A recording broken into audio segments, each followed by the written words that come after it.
we're gonna do the same thing. I'm gonna get my ink out of the way of this guy. So I also wanted to point your attention a little bit to the camera on your bottom left.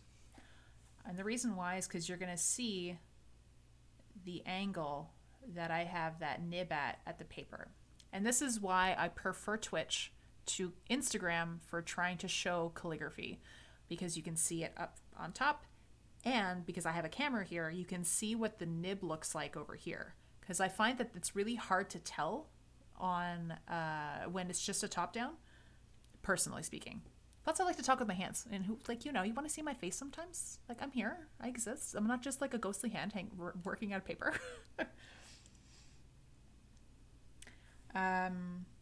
Okay, yeah. So like, we'll start with that same thing. We'll start with that entry stroke. I'm gonna try and make sure I'm not curling my shoulders in. Oh, and I have a little. So actually, I'll show. This happens sometimes. I don't know if you can see it. It's like really tiny. There's like a little foozle in between of like a thread or something in between my nib tines. This happens sometimes. And then if you try and do a hairline, it just goes and it like drags it up and ruins what you're doing. I hate that.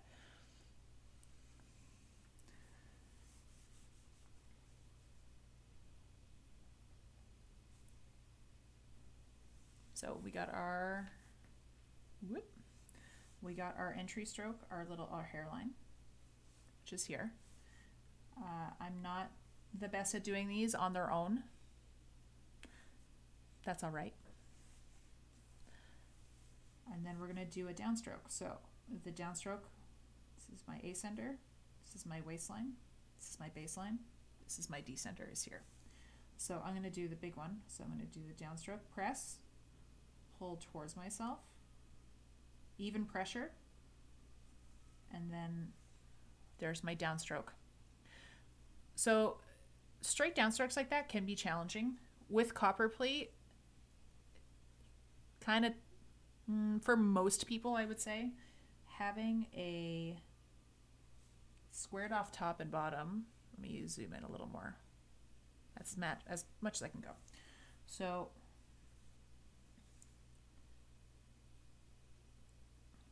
we're opening the tines, we're pulling down towards, and then we're closing the tine.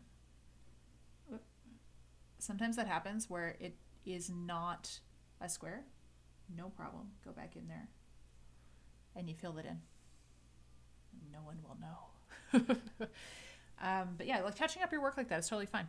Totally acceptable. If you can do it on the first shot, like, great, good for you. Like most of the time I can't.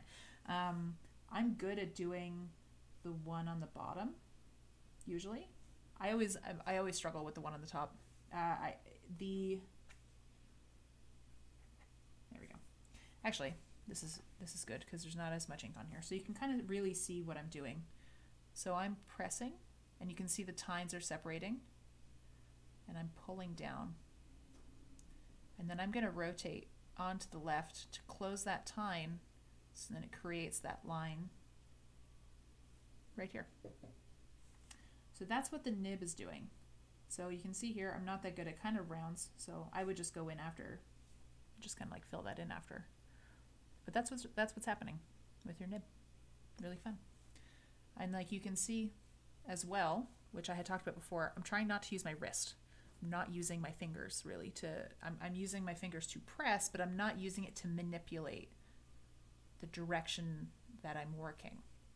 I'm not doing this. I'm keeping this pretty stable, and I'm just moving my whole arm. Whole arm movement for the win.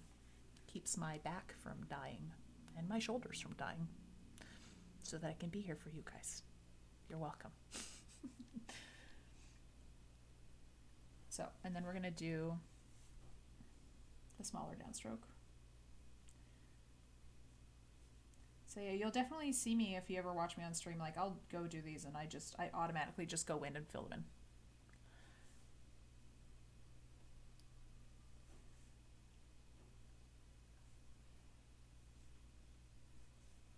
So there we go. There's some downstrokes. So now we're going to go into the underturns.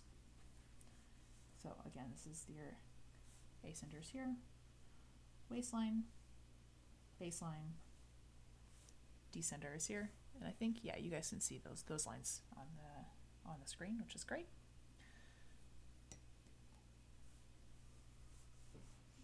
So we're going to go for our underturn.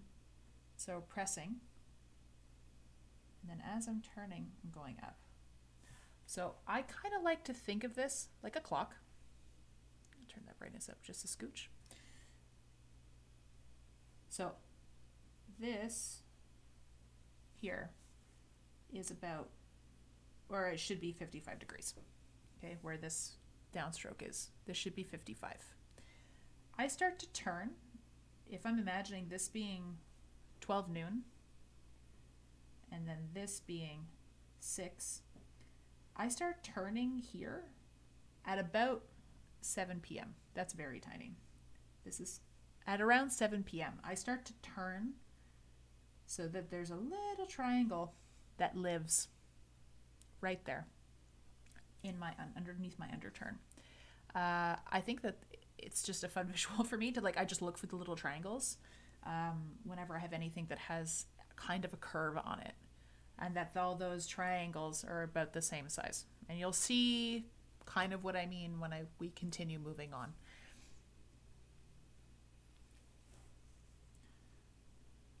So it's a downstroke, and then we're turning, and then we're going up into that entry stroke hairline. This one and this one aren't exactly the same. There's a bit of a difference. For the purposes of practicing, it's okay. This is something that I would want to look at if this was being in a word for, let's say if this was for the letter A. I would want to make sure that this and this one are going to be consistently in width, here and here. But I'm looking here, oh yeah, my little triangle, she fits underneath. Yay! It has a home. And then you can do the same thing with the big underturn. So ascender, oh sorry, not there. Ascender, waistline, baseline, descender. We're starting up here at the ascender. We're pressing. We're going to turn it around 7. We're going to go back up. And I like to aim at to what 1 o'clock would be if I'm going to imagine an analog clock. There we go, a little bit better.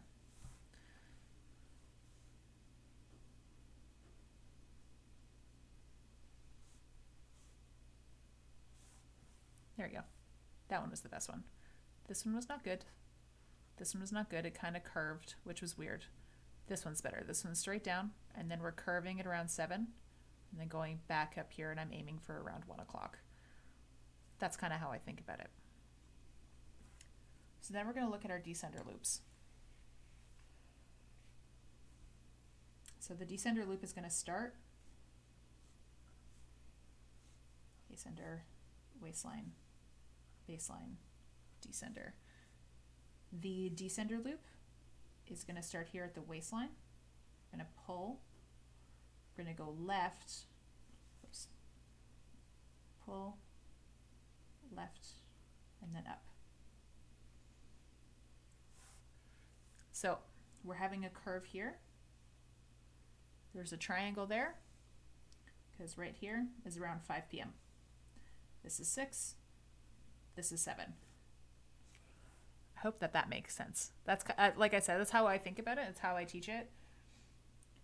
Because I'm not a huge fan of it all the way down, and then we're switching it up here. I find this looks really heavy, whereas I find this looks a little bit more delicate when we're kind of changing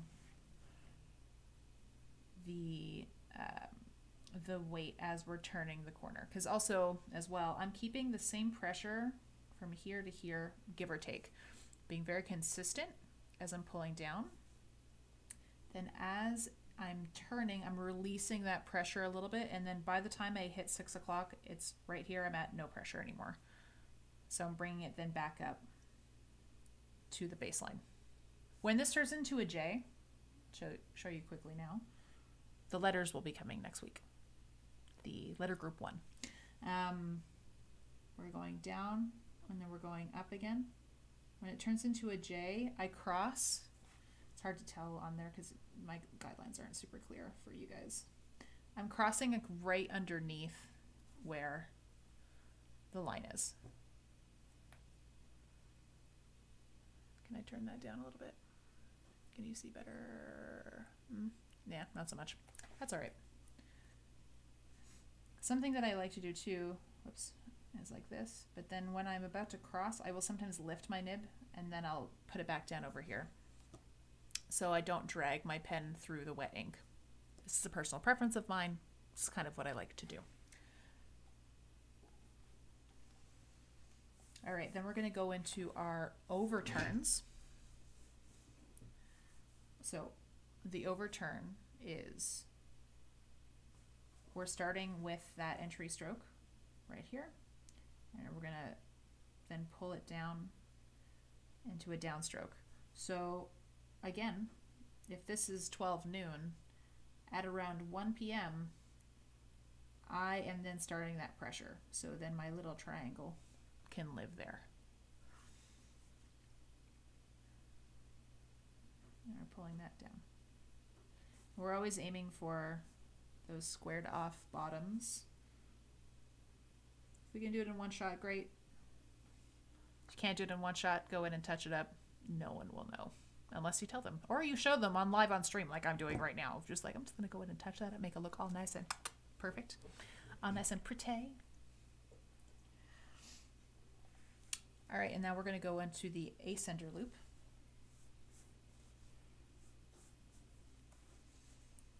Which we're starting at the waistline. Ascender, baseline, descender. And we're starting at the waistline. We're going to bring it back up. And as we're turning, we're going to press down and then square off that bottom. So this one went a little high. I'm going to do that again. I'm also moving my wrist a little bit more just because of the way my paper has to fit, so you see in my camera. So do as I say, not as I do. Don't use your wrist, use your arm. Because I have where my iPad is, it's on like a box. I am getting an arm for this thing next week, the week after, so I will have like my full desk space, which would be great because then I'll be able to push the paper pad out of my way. So I can be proper like to where my body is. Because right now I'm a little bit cramped, so my wrist is doing a little bit more work than it should be. But yeah, do as I say, not as I do. Use your arms, not your wrist. Cool? Cool. So we're gonna go here, waistline up, and then at around 11 we're gonna go down, and then we're gonna square off that bottom. So this one I find is much prettier. It breaks that ascender thing a little bit, which I'm not a huge fan of. It's fine, I'm just picky. But if we're thinking about that little triangle having a home up here, this is what we're aiming for. So I'm bringing it up and then I'm putting that pressure on at around, this is 12, at around 11 p.m. or 11 a.m., whatever, at 11 o'clock. I'm starting to put pressure back on. So we're getting that nice little swell. And then probably from here to here, it's the same pressure from there down. And then we're going to go to the compound curve. The compound curve is fun to do. Thanks, Andrea. It's lots and lots of practice. Yeah, I was going to say, lots of practice. Many hours. I mentioned before, I'm like, I wish I should have kept track of how many hours of practice. I don't think I'm quite at 10,000 yet, but I'm sure I'll get there soon. So we're going to do the compound curve. So we're going to do that thin entry stroke.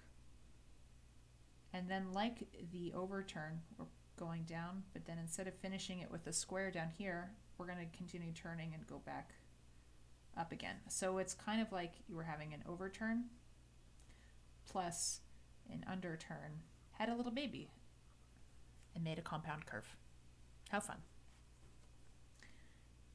So we're up, down, up, The width between these two should be pretty much the same. I'm still looking for that triangle that's here, that's living. And the thickest part of the stroke, you zoom that in, the thickest part of the stroke should be right in the middle. Right there. And we're turning here at around 1 p.m. And then we're turning here at around 5, and we're bringing it back up again. And there's also, you can see a little triangle there. You can see a little triangle here. So this is how we know that there's the proportionality can remain the same.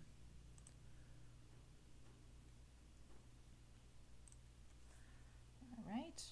And then the last, but definitely not the least, the oval. So there are two ways to do the oval. There's one way that I prefer to do it, and then there's the other way that a lot of other people do that I just wasn't taught initially, so I'm really not used to it. I've been trying it out a little bit more in my own work. I haven't decided if I like it or not. It just is the way that it is. So the way that I do the oval, if we're thinking like a clock again, this is your waistline, this is your baseline. I like to start at 1 o'clock and I bring it around and over, and then I'll press, and then I'll lift, and then I'll bring it back to itself. I know that you can see that connection line. Generally speaking, this will always be covered. If this is an O, this is where your connection to your O is. If this is an A, like your underturn hides that connection line. So I don't particularly care if it's not super like exact. However, there is another way to do it, which is where you start at noon and you just press, start at noon, press here, press, and then up again. I'm not super practiced at this way because this wasn't how I was taught. I was taught this way, not this way. But this way here, you don't see that connection line that you would if I'm doing it my way. So it really is more of a personal preference. I find because most of my things I'm used to thinking about it like a clock, and it's like nothing for me really starts at noon. Everything starts at like 1 o'clock, or I'm turning at like 5 or turning at 7. Starting at 1 and bringing it back around to 1 o'clock just makes more sense to me specifically. So I bet again, whatever floats your boat, whatever is a little bit easier. So